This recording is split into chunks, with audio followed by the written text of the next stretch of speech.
السلام عليكم ورحمة الله وبركاته. أهلا وسهلا بكم في برنامج دقيقة كورة.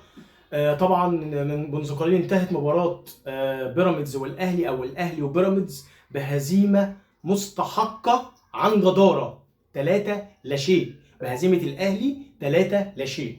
أول جول أحرزه أون جول هدف ذاتي محمد عبد المنعم، الهدف الثاني فخري لقاي، والهدف الثالث مصطفى فتحي. تعالى كده نحكي قصة الأهلي كده عشان مدافعين الأهلي هيجيبوا الكولر الضغط. مدافعين الاهلي خالد عبد الفتاح الماتش اللي فات امام الحرس بيحط جول في نفسه، الماتش التاني الاهلي بيحرز الهدف التاني الذاتي، ماتشين ورا بعض ناقوس خطر. ناقوس خطر. هنا في مشكله في الدفاع. هل تراخي الدفاع؟ هنتكلم في الحته دي بعد انتهاء مباراه الدوري وخلاص البطوله خلصت، اللعيبه ريحت ولا لا. طيب تعالى نتكلم على محمد عبد المنعم. محمد عبد المنعم لو حد ما بيتكلمش معاه في الاهلي عن الثقه الزايده وعلى الانفعالات وعلى كل اللي بيعمله في الملعب، يبقى هيحط خط ومليون خط مع الاداره وحتى المدرب. لازم كان حد يتكلم معاه، ومن الواضح ان ما حدش بيتكلم معاه. ليه؟ لان المواقف هي بتتكرر. ترقيص زياده، نرفزه، كوره في ماتش الزمالك بيطلع على الهوا كلفت الاهلي ركله جزاء والزمالك جاب بيها هدفه الوحيد. النهارده بيحط جول في نفسه، وطبعا ثقته بنفسه بتقل. فاكر محمود علاء؟ محمود علاء اهلاويه وزملكاويه بيقولوا كان افضل مدافع في الدوري في وقت ما 2019. محمود علاء ثقته الزايده طبعا وركز مع الجمهور، بقى بيدور على نفسه مش لاقيه. واحد بيدور على نفسه مش لاقيها. فاكر شفت يا عبد المنعم؟ فاكر محمود علاء؟ انت داخل على الكلام ده. واحد يقول لي يا عم ده خطأ عادي، يا عم جل من لا يسهو. لا، مش جل من لا يسهو. هي الفكرة كلها انك بتحاول تطلع نفسك وتضيع نفسك بايدك. لازم بتضيع ثقتك بنفسك بايدك، بتحاول تعمل ده ولكن الدنيا ماشيه معاك، ربنا سترها معاك، لكن انت بتتدلع. محمد الشناوي، الكوره من محمد عبد المنعم مغيره اتجاهها بقالها ساعه. بقالها ساعه الكوره كنت تقدر تشيلها. الجول الثاني خطأ الشناوي. هتقول لي بتحمل الثلاث اجوال للشناوي؟ هقول لك اه بحملهم للشناوي. ايه يا عم ده الدفاع ضايع وواحد بيحطها في نفسه. هقول لحضرتك ليه. اولا محمد الشناوي من المفترض على رأي الكابتن سيف زاهر هو في حتة تانية، فالطبيعي انك مش بتمثله بباقي الحراس. فحضرتك كرة زي دي تقدر تشيلها بكل سهولة لان الكرة اصلا مغير اتجاهها من بدري. دي حاجة. الحاجة التانية الجول التاني خالد عبد الفتاح ضاغط على فخري لقاي. انت ليه خروجك خلى الترقيصه ضربكم انتوا الاثنين؟ طب انا هتخيل كده حاجه، محمد الشناوي واقف مكانه، خالد عبد الفتاح بيضغط، لقاي بيحاول يعدي من خالد عبد الفتاح، الشناوي طلع لماها لانها طالت من لقاي. تخيل كده الموقف لو الشناوي ما طلعش. لكن خروج الشناوي خلى فخري لقاي بلعبه واحده ضرب الاثنين ودخل بيها جوه الجول. الجول الثالث محمود صابر شويط، ومن اللعيبه اللي قليله قوي اللي تشوفها بتشوط يمين وشمال بنفس القوه. شابوه، لاعب مميز، لاعب واعد. الراجل من بدري بيشوط، محدش من نص الملعب اتكلم. اخر كوره في الجول الثالث الراجل بيشوطها، الكوره بتقع من ايد الشناوي في حته ولا فيها فولو، والشناوي بتقع من ايدك ازاي هنا يا باشا؟ احنا اتفقنا ان انت مش زي باقي الحراس. لو باقي الحراس مش هلومك، هقول لك زيك زي غيرك، زيك زي شريف اكرامي، زيك زي احمد الشناوي، زيك زي عواد، زيك زي ابو جبل، زيك زي محمد صبحي، زيك زي اي حارس. لكن ميزتك او ان انت موجود في الحته التانيه دي عشان انت بتشيل الحاجه اللي محدش بيشيلها. كوره سهله جت لمصطفى فتحي حطها. خالد عبد الفتاح ابوس رجليك، يعني انا مش عارف انت تالقت قبل اول ما كان في اعاره، تالقت عشان الاهلي يشتريك، الاهلي حرفيا لبسك.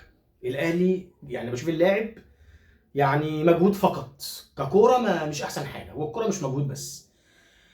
الحاجة التانية، محمد مجدي قفشة جدد، وكان خبر بالنسبة لي نزل عليا كالصاعقة، كنت اتمنى يطلع اعاره.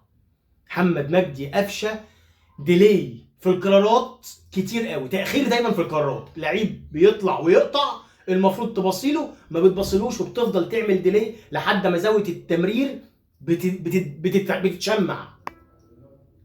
تتكلم على عبد القادر، نزل عمل فوقان شوية، كريستو ما كانش يخرج وطاهر هو اللي كان يخرج. طاهر زيه زي خالد عبد الفتاح بالنسبة لانه يعني مجهود فقط. والكوره يا جماعه هنا، الكوره لازم مش جري وبس، الكوره لازم تحركات وفنيات، قرارات صح، دقه قرار، مش لازم اقعد افرق. طريقه ما كانتش عجباني. الباك الشمال كريم الدبيس لاعب واعد، ولكن كولر ما كانش لازم يلعب الماتش ده اكبر منه، اللاعب واعد عنده كوره، ولكن صعب انه يلعب في الماتش ده ويجيد. مفيش حاجه جت من ناحيته، ولكن يعني الحته الهجوميه كانت صعبه، الحته الدفاعيه برضه لسه. حدث ولا حرج، الماتش ده كولر يشيله والشناوي بعده. ليه؟ كولر منزل شويه بدله، منزل طبعا مدعمين ببعض الناشئين. يعني معنى كده مش عايز اكسب، انا مش في دماغي ان انا اكسب.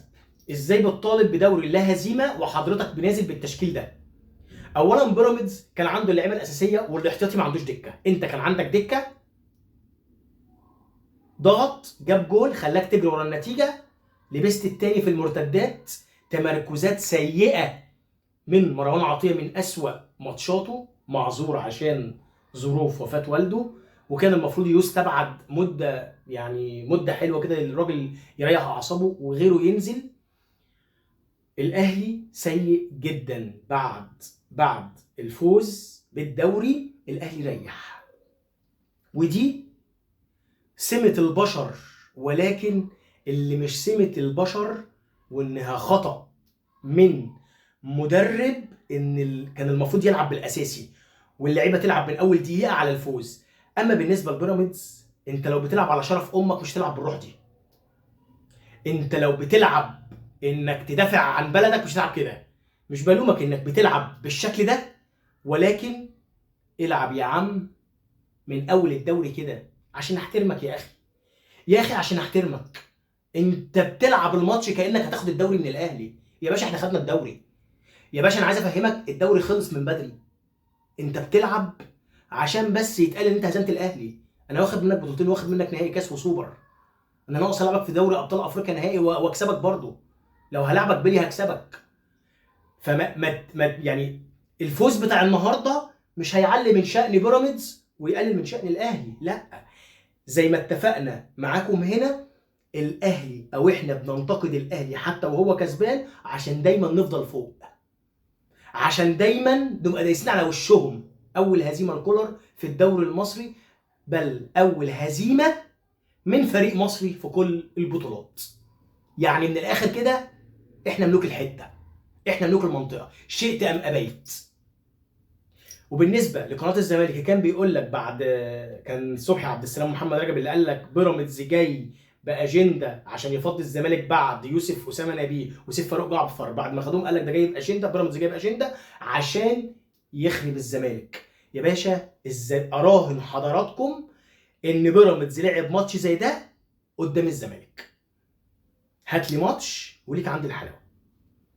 بكده تكون انتهت حلقتنا، اتمنى الحلقه تنال اعجابكم، والسلام عليكم ورحمه الله وبركاته.